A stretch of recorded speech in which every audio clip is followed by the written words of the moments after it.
नमस्कार दोस्तों, मैं एमएस योगी आज फिर एक नए टॉपिक के साथ। दोस्तों, कल के टॉपिक में हमने पढ़ा था संदर्भ सेवा की विधियां। संदर्भ सेवा की विधियां और संदर्भ सेवा की विधियां आप सभी ने अच्छे से याद कर ली होंगी। मैंने बताया था कि संदर्भ सेवा की विधियां जो होती हैं, एक तो होती है पाठक द्वारा मांग कर।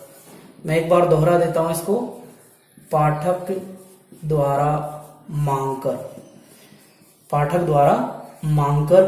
नंबर 2 जो विधि बताई थी वो बताई थी मैंने मांग की स्थिति उत्पन्न करके, मांग की स्थिति उत्पन्न करके। और नंबर 3 बताई थी बिना मांग के संदर्भ सेवा। और चौथी बताई थी मांग संभावना के आधार पर संदर्भ सेवा। 5वीं बताई थी सहयोग द्वारा संदर्भ सेवा। तो इस प्रकार हमारी विधियां हो गई थी। उसके बाद में हमने संदर्भ सेवा के कार्य पढ़े थे। संदर्भ सेवा, पाठक की दीक्षा और आवश्यकता, ये यहां तक हम कंप्लीट कर चुके हैं। दोस्तों, अब जो नया टॉपिक होगा आज का, वो पाठक की दीक्षा से संबंधित ही चल रहा है।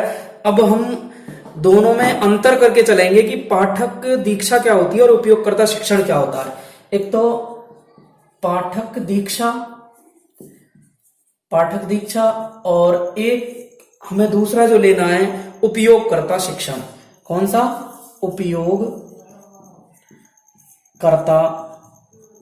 शिक्षण। उपयोगकर्ता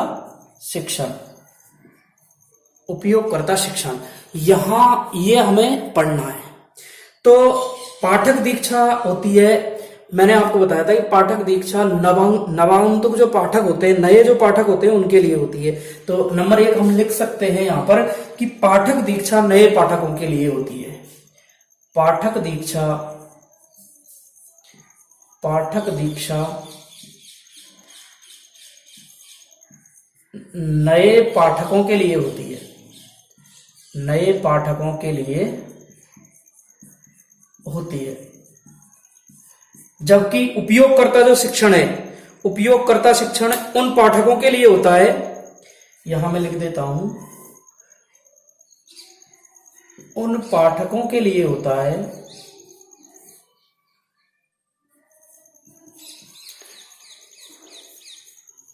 उन पाठकों के लिए होता है उन पाठकों के लिए होता है जो पुस्तकालय कार्यविधि से परिचित हो, जो पुस्तकालय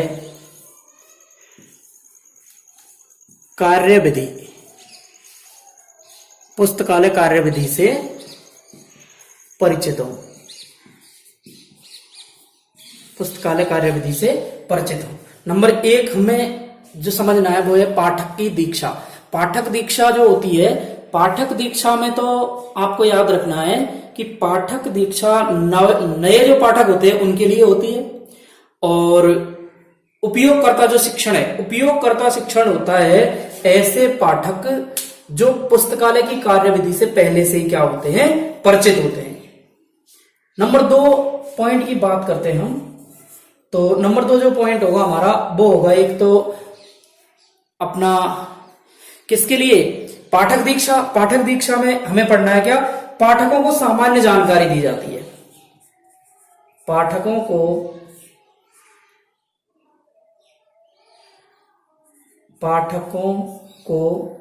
सामान्य जानकारी दी जाती है। जो नए पाठक होते हैं उनके लिए सामान्य जानकारी दी जाती है, जैसे क्लासिफिकेशन है और सूचीकरण है, इन सब से संबंधित उनके लिए क्या दी जाती है, जानकारी दी जाती है। तो इस प्रकार पाठकों को नई जानकारी दी जाती है।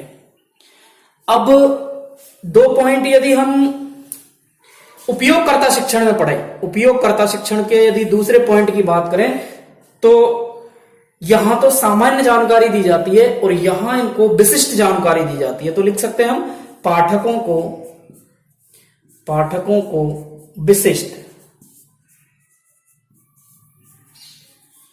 विशिष्ट या विशेष लिख सकते हैं, विशिष्ट जानकारी दी जाती है पाठकों को। तो एक बार दोबारा से समझ लीजिए, पाठक दीक्षा नए पाठकों के लिए ये नए पाठकों के लिए होती है, ये ऐसे पाठकों के लिए होती है जो पहले से ही उसकी कार्यविधि से क्या होते हैं, परिचित होते हैं। दूसरा है सामान्य जानकारी दी जाती है, इसमें विस्तृत जानकारी दी जाती है। तो मैं उम्मीद करता हूं कि आपने यहां तक ये लिख लिया होगा। अब नंबर तीसरे पॉइंट की बात करते हैं हम पाठक दीक्षा में। नंबर तीन जो पॉइंट होगा वो है पुस्तकालय के विभिन्न विभागों की जानकारी दी जाती है। पुस्तकालय के विभिन्न विभागों की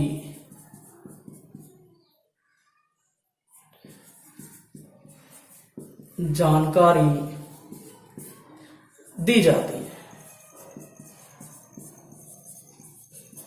पुस्तकालय के विभिन्न विभागों की जानकारी दी जाती है। और उपयोगकर्ता शिक्षण में विभिन्न विभागों की जानकारी तो दी जाती है, लेकिन उनकी कार्यविधि की जानकारी दी जाती है। विभिन्न विभागों की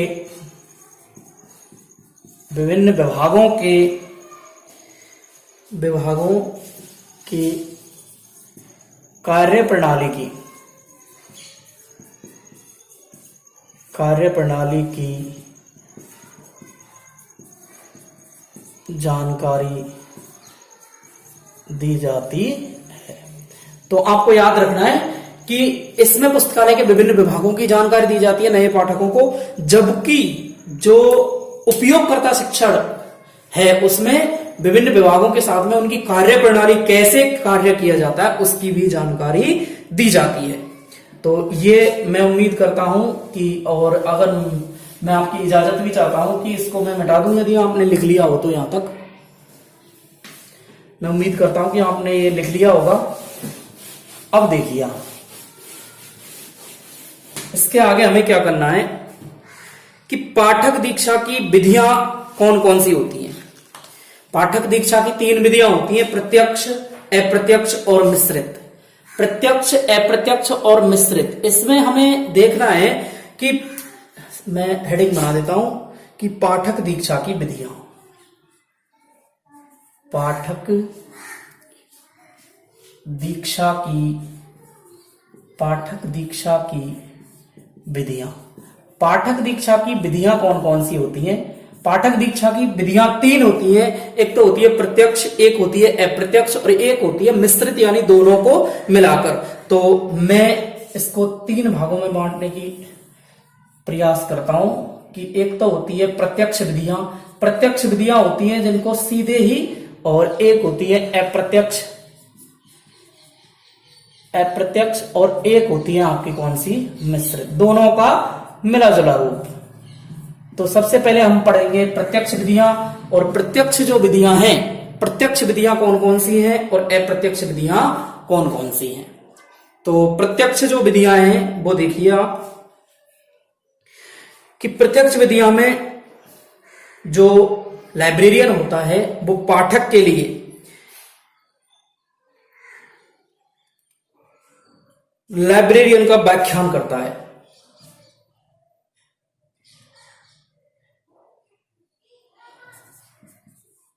लाइब्रेरियन का व्याख्यान का मीन्स है जो पाठक, जो लाइब्रेरियन है वो अपनी लाइब्रेरी का क्या करता है, उसके सामने वर्णन करता है और उसको बताता है कि ये लाइब्रेरी का उद्गम स्थल ऐसे हुआ था, ये लाइब्रेरी इस काम की है और इसमें ये हमारी पुस्तक है। यानी एक सामान्य परिचय जो करवाता है वो लाइब्रेरियन करता है। तो लाइब्रेरियन का व्याख्यान जो होता है वो किसमें होता है? प्रत्यक्ष रूप से दिया जाता है उसको। और दूसरे यदि बात करें हम दूसरे पॉइंट की, नंबर 1 आपको समझ में आ गया होगा, लाइब्रेरियन का व्याख्यान यानी लाइब्रेरियन जो होता है यानी पुस्तकालय अध्यक्ष जो होगा वो नए पाठकों के लिए क्या करेगा? उस पुस्तकालय की व्याख्या करेगा, यानी अपने शब्दों में उसको समझाने की चेष्टा करेगा, प्रयास करेगा। तो आपको समझ लेना है कि लाइब्रेरियन का व्याख्यान क्या है। कहीं आप नोट्स बना ले और बाद में पता चले कि लाइब्रेरियन का व्याख्यान होता क्या है, तो आपको ये समझ लेना है कि जो लाइब्रेरियन होता है वो पुस्तकालय का क्या करता है? व्याख्यान करता है। किसके सामने? पाठक के सामने। यानी नया जो पाठक है, नवागंतुक जो पाठक है, पाठक दीक्षा जो है वो यही है कि लाइब्रेरियन पुस्तकालय का क्या करता है? व्याख्यान करता है। अगला है कि पुस्तकालय का भ्रमण। पुस्तकालय का भ्रमण, पुस्तकालय का भ्रमण से तात्पर्य है, पुस्तकालय भ्रमण जो होता है, पुस्तकालय भ्रमण का यहां अर्थ होगा वो होगा कि पुस्तकालय अध्यक्ष जो होगा वो नए पाठक के लिए पुस्तकालय का भ्रमण करवाएगा, जगह जगह ले जाकर उसको बताएगा कि ये हमारा ये विभाग है और यहाँ पर इस प्रकार की पुस्तक है। तो इससे क्या फायदा होगा आपको समझ लेना है। इससे जो फायदा होने वाला है वो ये है कि जब भी आप समझ रहे होंगे कि जो पुस्तकालय अध्यक्ष होता है, पुस्तकालय अध्यक्ष जो नए पाठक को जब भी जरूरत होती है किसी भी पुस्तक की, नए पाठक को जब भी जरूरत होती है किसी पुस्तक की, तो उसके लिए वो कोई दिक्कत खड़ी ना करे, तो इसलिए उसका भ्रमण भी उसके लिए क्या है, जरूरी है। नंबर 3 की बात करेंगे हम। नंबर 3 है प्रोजेक्टर द्वारा विषय वस्तु का प्रस्तुतिकरण।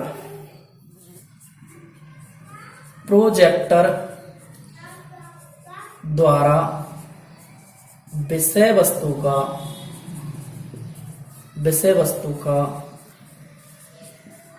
प्रस्तुतिकरण। प्रोजेक्टर द्वारा विषय वस्तु का प्रस्तुतिकरण।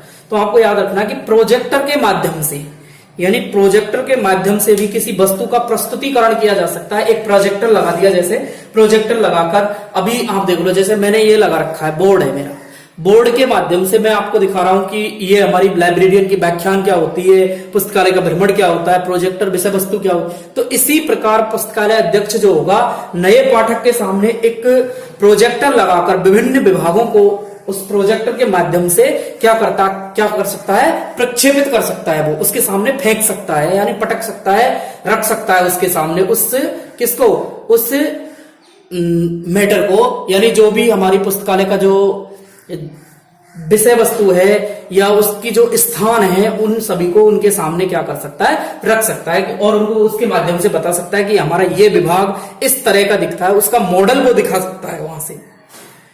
नंबर 4 पॉइंट की बात करते हैं। नंबर 4 जो पॉइंट होगा, पोस्टर आदि का प्रयोग करके।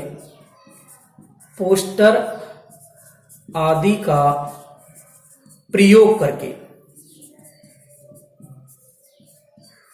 पोस्टर आदि का प्रयोग करके यानी जब भी आप किसी भी फाइल को और पोस्टर के माध्यम से, यानी पोस्टर बना करके हम क्या कर देते हैं, उसके लिए रख देते हैं, किसके लिए, पाठक के लिए। पाठक के लिए हम पोस्टर से लगा देंगे और उसमें दिशा निर्देश दे देंगे कि हाँ हमारा ये विभाग है, यहाँ हमारा ये विभाग है, ऐसा दिखता है। तो ये हमारे क्या होंगी, प्रत्यक्ष विधियां होंगी। तो प्रत्यक्ष विधियां एक बार दोबारा से समझ लीजिए आप, प्रत्यक्ष विधियां होती कौन कौन सी है। लाइब्रेरियन का व्याख्यान होता है, यानी लाइब्रेरी का जो लाइब्रेरियन है वो पाठक के सामने व्याख्या प्रस्तुत करेगा, पुस्तकालय में पाठक को घुमाएगा, प्रोजेक्टर के द्वारा पाठक के सामने विषय वस्तु का प्रस्तुतिकरण करेगा और पोस्टर के द्वारा भी वो क्या कर सकता है, विषय वस्तु का प्रस्तुतिकरण कर सकता है। तो ये तो हो गई हमारी प्रत्यक्ष विधियां। अब अप्रत्यक्ष विधियां क्या है, एक तो पुस्तकालय मैनुअल, अप्रत्यक्ष विधियों की बात कर रहा हूं मैं, ये हमारी अप्रत्यक्ष विधियां। पुस्तकालय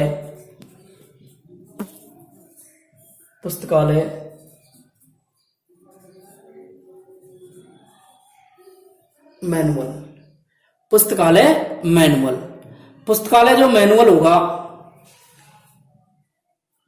पुस्तकालय मैनुअल, तो ये हो जाएगा हमारा पुस्तकालय मैनुअल। पुस्तकालय मैनुअल का मतलब है कि पुस्तकालय नियमावली, पुस्तकालय नियमावली बनाकर वो कर सकता है। मैं थोड़ी, मुझे दिक्कत हो रही है इसलिए मैं ये यहां लिख दूं, अगर आप कहो तो।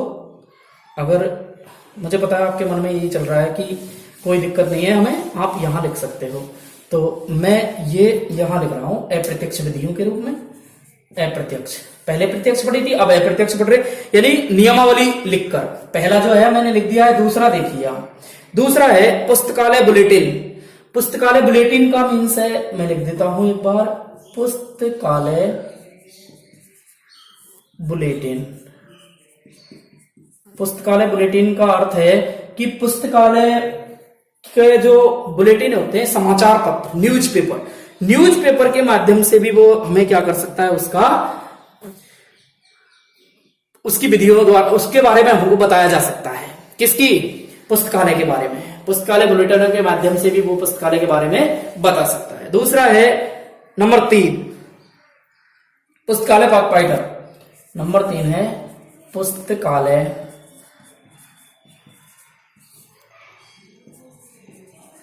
पाथफाइंडर। पुस्तकालय पाथफाइंडर का मीन्स है